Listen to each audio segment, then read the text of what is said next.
Hello there, this is Casey and I welcome you to Physics ज्ञान मुकेश नायक channel. बच्चा लोग most important question या फिर तुम लोग बोलोगे मोस्ट इंपॉर्टेंट क्वेश्चन बैंक, ठीक है। Plant water relation chapter number 5 marks के लिए आ रहा है बच्चों।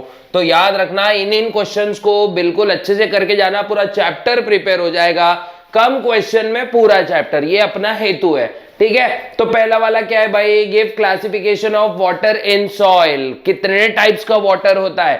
अब अगर ये क्वेश्चन एग्जैक्ट नहीं आया तो क्वेश्चन कुछ इस प्रकार आ जाएगा कि what is gravitational water, defined capillary water, which type of water is used by plant. तो ऐसे मतलब ये 3 क्वेश्चन अलग अलग हिसाब से आ सकते हैं। तो इसीलिए ये पूरा का पूरा अगर क्वेश्चन आपने अच्छे से कर लिया तो आपके वारे नहीं आ रहे, टेंशन खत्म। उसके बाद Why water is called elixir of life। बच्चों ये क्वेश्चन एज इट इज पूछा जाता है एग्जाम में, ठीक है। Draw label diagram of root. Root का लेबल डायग्राम अच्छे से कर लो बच्चों, अच्छे से, दिमाग को टेंशन मत लो। अभी मोस्ट इंपॉर्टेंट डायग्राम की भी सीरीज लेके आ रहा हूं आप ही लोग के लिए फटाफट, लेकिन पहले ये खत्म कर देते हैं। फिर explain structure of root. Structure of root को आपको एक्सप्लेन भी करना है। रूट हेयर क्या होता है बच्चों, जब भी ऐसा टाइप का क्वेश्चन आया तो साथ ही साथ उसका डायग्राम भी बना देना। डायग्राम याद रखने के लिए कुछ कुछ छोटे छोटे ट्रिक्स लेके आ रहा हूं बच्चों, उसी पे काम कर रहा हूं, ठीक है, याद रखो। फिर draw label diagram of root here, ये भी मैंने बता दिया। जस्ट डिफाइन इम्बाइबंट, इम्बाइबेट और वाटर पोटेंशियल। इम्बाइबंट और इम्बाइबेट तुमको अगर अच्छे से करना है तो इम्बाइबिशन कॉन्सेप्ट पढ़ना पड़ेगा, ठीक है, ये याद रखो।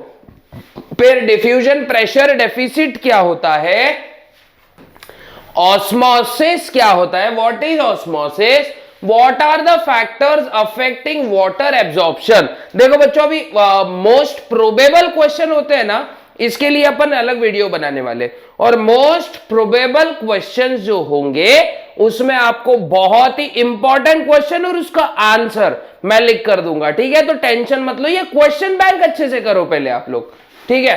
फिर what are the factors affecting water absorption, ऐसी कौन सी चीजें हैं जो वाटर एब्जॉर्प्शन पे असर डालती है, ये आपको याद आना चाहिए, ठीक है, टाइम पे। फिर डिफाइन प्लाज्मोलाइसिस एंड डीप्लाज्मोलाइसिस। क्या होता है प्लाज्मोलाइसिस, क्या होता है डीप्लाज्मोलाइसिस। फिर explain pathways for water absorption. तेरा 2 सिंप्लास्ट, एपोप्लास्ट, ये 2 पाथवेज थे ना मेरे बच्चों, तो ये दोनों पाथवेज अच्छे से एक्सप्लेन करने हैं। What is symplast and apoplast, distinguish between passive and active absorption. Passive and active absorption के ऊपर भी डिस्टिंग्विश आता है बच्चों। Write a note on vital theory, है ना, write a note on vital theory, कभी कभी रूट प्रेशर थियरी आ जाएगा, ठीक है। एक्सप्लेन एडिशन कोहेजन थ्योरी, जब भी ये एक्सप्लेन बोलता है तो थ्योरी भी बतानी है, उसके ऑब्जेक्शंस भी बताने हैं, ठीक है।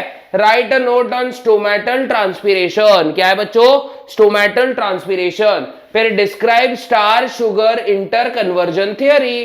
क्या, starch sugar interconversion theory, ये अच्छे से याद रखो बच्चों, क्योंकि ये स्टोमेटा ओपनिंग एंड क्लोजिंग पर डिपेंडेंट है, ठीक है।